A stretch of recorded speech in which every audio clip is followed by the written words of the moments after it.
த Leo ஜீனோ Hunter episode 7. இந்த கதை குமார் ஸ்டோரியால் உருவாக்கப்பட்டது. நமது சேனலில் வெளிவரும் கதைகளை தொடர்ந்து கேட்க உடனே நமது சேனலை சப்ஸ்கிரைப் செய்து கொள்ளுங்கள். இந்த வார்த்தைகள் லியோகின் மனதில் எண்ணற்ற முறை திரும்ப திரும்ப வந்து போனது. அதனால்தான் அவன் மிகவும் கடினமாக உழைக்கிறார். சரி, அவன் உயர்நிலை பள்ளியில் 3 எலைட் உறுப்பினர்களில் ஒருவன். மேலும் 3 சராசரி குடும்பத்தை கொண்ட ஒரே ஒருவன் இவன்தான். மற்ற இருவரும் மிகவும் செல்வந்தர்கள். கிபி 3999 முதல் மிருக தாக்குதல் போர் அரபிக்கடல் பகுதியில் நடந்தது. ஆமாம், ஆண்டு 3999.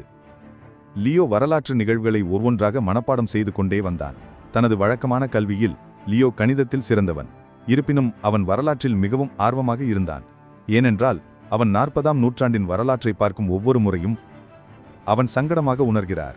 இதுதான் மனித சீர்திருத்தத்தின் வரலாறு. இருப்பினும் கிபி 3950 ஜனவரியில் ஆர் வைரஸ் அதன் மிகவும் பயங்கரமான பரிணாமமாக மாறியது. அதில் அறியப்பட்டது ஜிஆர் வைரஸ். கடந்த காலத்தில் பல ஆர் வைரஸ் பரிணாமம் உடல் திரவங்கள் மூலம் பரவியது. சில நீர் மூலம் கூட பரவக்கூடும். இருப்பினும் தண்ணீரில் அதன் ஆயுட்காலம் மிக குறைவு. மறுபுறமாக இந்த ஜிஆர் வைரஸ் உடல் திரவங்கள் வழியாக செல்லலாம், நீர் வழியாக செல்லலாம். இன்னும் மோசமாக அது காற்றின் வழியாகவும் செல்லும் அளவிற்கு பரிணாமம் அடைந்தது. காற்றில் 3 மணி நேரம் வரை அதன் ஆயுட்காலம் இருந்தது. ஜேனோ நோய் தோன்றியவுடனேயே அது உலகம் முழுவதும் வேகமாக பரவியது. சுவாசிக்கும் உயிரினம் மனிதர்களாக இருந்தாலும் சரி, பறக்கும் மிருகங்களாக இருந்தாலும் சரி, அனைத்து வகையான உயிரினங்களும் பாதிக்கப்பட்டன.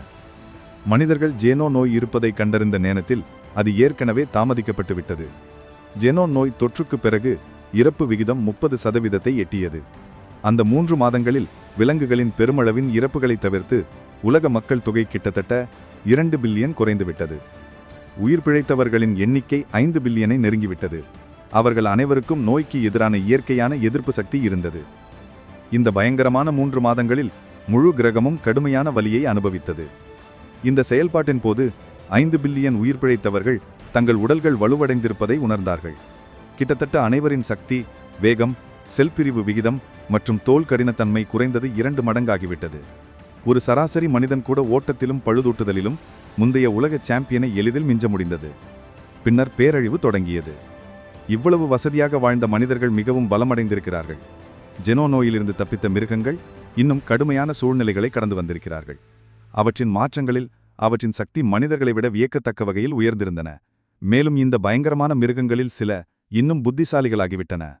செப்டம்பர் 3995 கடலில் ஏராளமான உயிரினங்களின் தாக்குதலிலிருந்து தொடங்கி எண்ணற்ற மிருக உருமாற்றிய விலங்குகள் மனித குடியிருப்புகளை தாக்கத் தொடங்கின. மனிதருக்கும் மிருகத்துக்கும் இடையிலான போரில் மனிதர்கள் தாங்கள் மிகவும் பெருமையாக கருதிய வெடிக்கும் ஆயுதங்கள் கீழ்த்தர விலங்குகளுக்கு மட்டுமே வேலை செய்தன என்பதை உணர்ந்திருக்கிறார்கள். பறக்கும் மற்றும் ஊர்ந்து செல்லும் வலிமையான விலங்குகள் பீரங்கிகளை பார்த்து எந்த பயமும் இல்லை. தோட்டாக்களால் அவற்றின் கவசத்தை கூட கீற முடியவில்லை. வேகமாகவும் விளைவாகவும் செயல்படும் விலங்குகளால் தாக்கப்படும் ஏவுகணைகள் எளிதில் தப்பித்தன. மனிதர்கள் அணு ஆயுத தாக்குதல்களை பயன்படுத்திய போதும் அவர்கள் அதிர்ச்சியூட்டும் வகையில் அரக்கர்களின் தற்காப்பு திறன் மிக அதிகமாக இருந்தது. வெடிகுண்டின் வெடிப்பு சுற்றளவில் இருந்த மிருகம் மட்டுமே இறந்தது.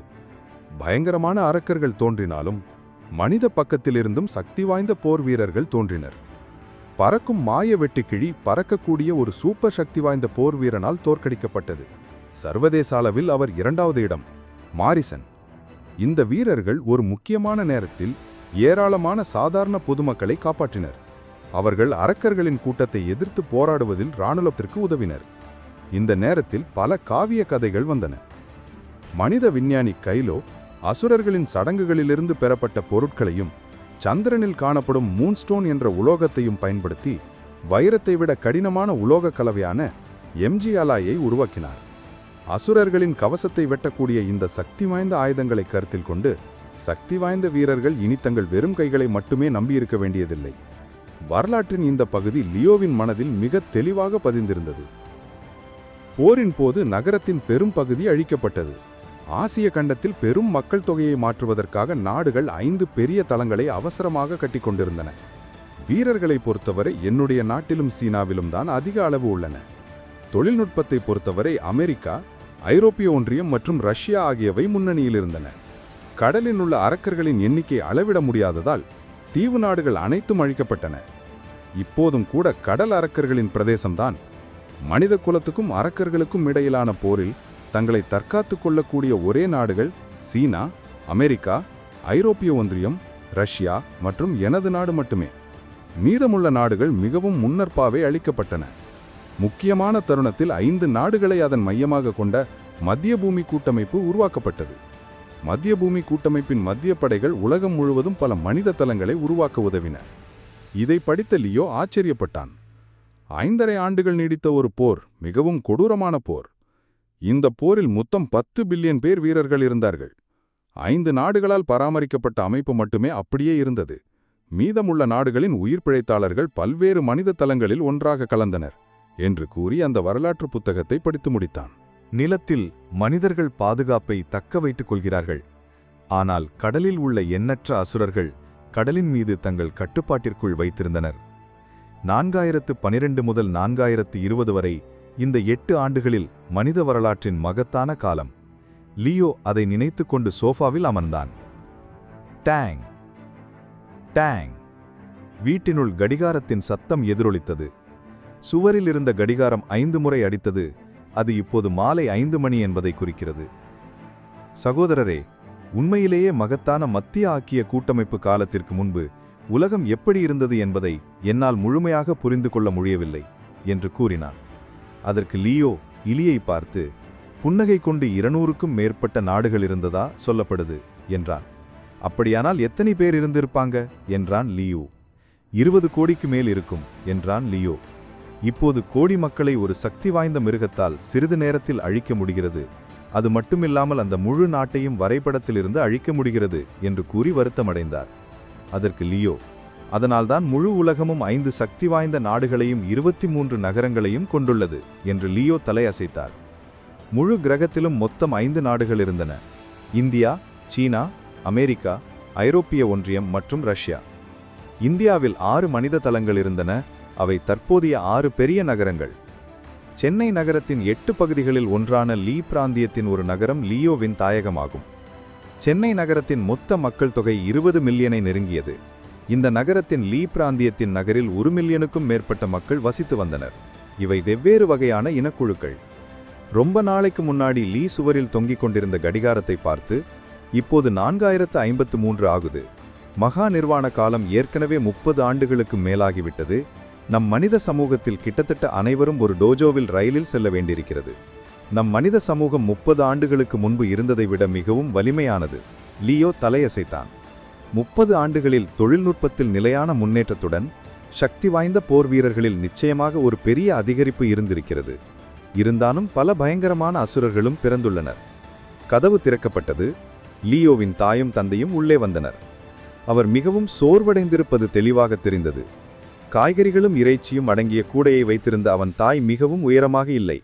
அப்பா, அம்மா என லியோ உடனடியாக எழுந்தான். லியோ தாமஸ் தாய் நூர்ஜகான். நூர்ஜகான் சிரித்துக்கொண்டு தன் 2 மகன்களை பார்த்து, லியோ மற்றும் லின், இன்று அம்மா வறுத்த இறைச்சியை செய்யப் போகிறாள் என்றாள். வறுத்த இறைச்சி எனக்கு மிகவும் பிடித்தமானது. லின் உடனடியாக கத்தினான். லியோவும் சிரித்தான். தனது அம்மா இரவு உணவு சமைக்க தயாராகிப்பதை பார்த்தபோது லியோ தெளிவாக இருந்தார். அம்மா எப்போதும் வேலைக்கு பிறகு மாலையில் மளிகை பொருட்கள் வாங்கச் செல்வாள். ஏனெனில் மளிகை பொருட்களின் விலை காலையை விட மாலை மிகவும் மலிவானது. ஆயினும் மளிகை பொருட்கள் அப்போது அவ்வளவு புதியதாக இருக்காது. ஃபைட்டர் என்ற பட்டத்தை எப்படியாவது பெற வேண்டும். அதனால் அம்மா மாலையில் மளிகை பொருட்கள் வாங்கச் செல்ல வேண்டியதில்லை, அப்பாவும் வேலைக்கு செல்ல வேண்டியதில்லை என்று நினைத்தார். அவன் மனதில், லியோ எப்போதும் தனது பெற்றோர் ஓய்வு எடுத்துக்கொண்டு சூரிய ஒளியையும் நல்ல உணவையும் நிம்மதியாக அனுபவிக்க முடியும் என்று விரும்புவார். குளித்து முடித்த பிறகு லியோ அப்பாவை நோக்கி நடந்தான். அப்பா, உங்களிடம் ஒன்று சொல்ல வேண்டும். என்ன? லியோ, எனது மதிப்பெண்களின் அடிப்படையில் சென்னையின் நம்பர் 1 இராணுவ அகாடமியில் சேர்வது கடினமாக இருக்காது என்று நான் உறுதியாக நம்புகிறேன். இப்போது நான் டோஜோவின் எலீட் என்ற பட்டத்தை பெற்றிருப்பதால் இராணுவ அகாடமியில் ஒரு அதிகாரியாக வளர்க்கப்படுவேன். அம்மாவும் அப்பாவும் இராணுவத்தின் குடும்ப பகுதியில் நுழையலாம் என்றான் லியோ. இராணுவத்திலும் பல்வேறு அடுக்குகள் இருந்தன. இந்தியா நிச்சயமாக வீரர்களை வேலைக்கு அமர்த்தியது. இருந்தாலும் வழக்கமான வீரர்களுக்கு அதிக பலன் கிடைக்கவில்லை. இருந்தாலும் எலீட் என்ற பட்டத்தை வைத்திருக்கும் ஒரு இளைஞனுக்கு நம்பர் 1 இராணுவ அகாடமியில் சேர அறிவும் வலிமையும் இருக்க வேண்டும். நாடு நிச்சயமாக அத்தகையவர்கள் மீது கவனம் செலுத்தி அவர்களின் குடும்பங்களுக்கு ஒரு வீட்டை கொடுக்கும். ஒரு அதிகாரியின் குடும்பத்திற்கு இந்த மலிவான வாடகை வீட்டை விட நிலைமைகள் 10,000 மடங்கு சிறப்பாக இருக்கும். அதனால் நீ அந்த நம்பர் 1 இராணுவ அகாடமியில் சேர முடியாமல் போனால் என்ன என்று தாமஸ் கேட்டார். அதற்கு லியோ யோசிக்க, அதற்கு தாமஸ், நீ அதிகம் அழுத்தத்தை எடுத்துக்காத. நம் நகரில் 2 முக்கியமான இராணுவ அகாடமிகள் உள்ளன. உன் தேர்வுகளில் ஏதாவது தவறு நடந்தால் நீ சிறந்த அகாடமியில் சேர முடியலன்னாலும் 2வது அகாடமிக்கு செல்வதில் எந்த பிரச்சனையும் இல்லை என்றார். லியோ தனது திறமைகளை தெளிவாக புரிந்து கொண்டவன். பொதுவாக அவர் சராசரி இளங்கலை பட்டத்தை விட சுமார் 50 புள்ளிகள் அதிகமாக பெற முடியும். 2வது இராணுவ அகாடமிக்கு அவர் சராசரியை மட்டுமே அடைய வேண்டும். இன்றைய தேர்வுகளில் 2 வகைகள் மட்டுமே உள்ளன: இளங்கலை மற்றும் சிறப்பு பயிற்சி பெற்றவர்கள். ஒரே ஒரு பிரிப்பு கோடு மட்டுமே உள்ளது. அந்த கோட்டிற்கு மேல் உள்ளவர்கள் இளங்கலை, கீழே உள்ளவர்கள் சிறப்பு பயிற்சி பெற்றவர்கள் என்றான்.